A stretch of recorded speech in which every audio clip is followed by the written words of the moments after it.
Now, what's going on, everybody? You are watching Living the Godspired Life with your host, Pastor Bobby, and I'm standing here today with my boy. We go back a long time to them old Hampton High School days. The pastor of the Experience Church over in Chesapeake, Virginia, Pastor John Moore. How you doing, bro? I'm doing great, man. Thank you for allowing me just to hang out with you today. I appreciate it. Man, we've had a great week here at Hampton University, man. Absolutely. And, we've been talking to the viewers all week long. But, a lot has been going on lately, man. And we have a lot of social issues, a lot of social justice issues and everything like that. And we know that you are all about connections, man. So let's talk about the importance of connections out here, man. Yeah, I think connections are very important. I believe you can't do it by yourself, but you need somebody to connect with. I often tell people that you don't need a lot of people. You just need the right person. That's good. And if you got the right person will open up doors for you. The Bible talks about it, I think in Proverbs chapter number 3, that you need favor with God and with man. Yeah. And so connections are critical. And God has, favored me in different areas and different arenas just to be connected to different people of influence.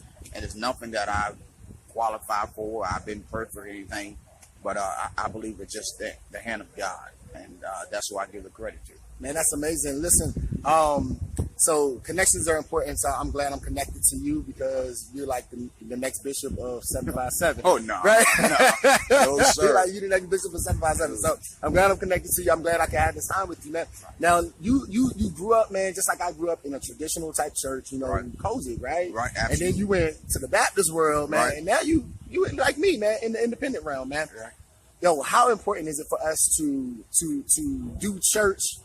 And it's important to have elements of tradition as well as elements of creative worship, but not to be that structure where it's choking the life out of people. How important is it for church to not be so aggressively traditional or aggressively in any other vein, man? What's the point? What comes to mind is one word, and that is balance. That there has to be balance. I thank God for my upgrade. I still love the hymns of the church. Yes, I love them. Yes, we do. We don't sing them often, but yes, we do. I love, everything God was taught because it made me who I am, and it's continuing to make me. But there has to be a balance. One of the things that I am an avid about is exposure. That you have to expose yourself to different realms, to different settings, and so there are times where I will go to different conferences that are not my kind.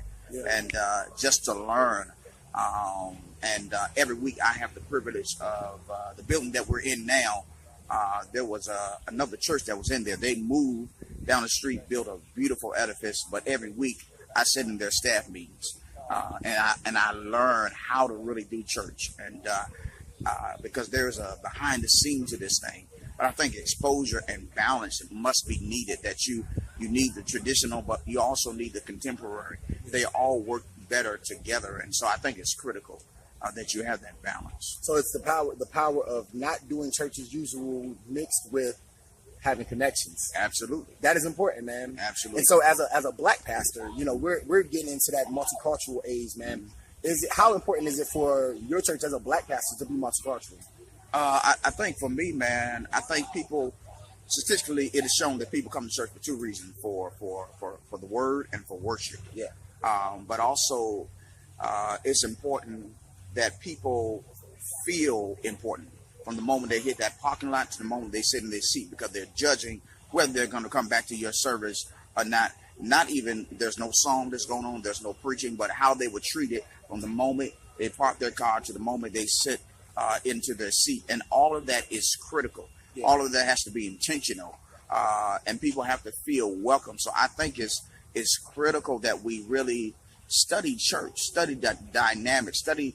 Chick-fil-A is amazing, yeah, because they understand customer service, they do. And they do it with excellence. And so I think the church has to be that. And we do our stuff, but at the end of the day, I'm still going to be true to who I am. Yeah, of course. I'm going to have that Hammond B3 organ. Yes, sir. I'm going to have you looking at your neighbor. Wow. But when it comes down to the mechanics of making you feel welcome, connecting with you after service, all my guests that come to our church, they personally get a call from me on Monday. That's good. And they're shocked and they're amazed because the pastor calls them. That's awesome. But I want to have that connection with them. I want to get to know them. And so I think those logistical things is critical. It matters. That's amazing, man. Well, I thank you for taking this time with me on today.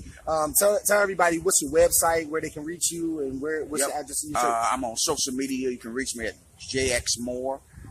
You can reach me at John Moore. I'm on Facebook, Instagram, all that. You can go to our website, www.theexperiencechurchva.com, and find out the latest things that we're doing in the area and around.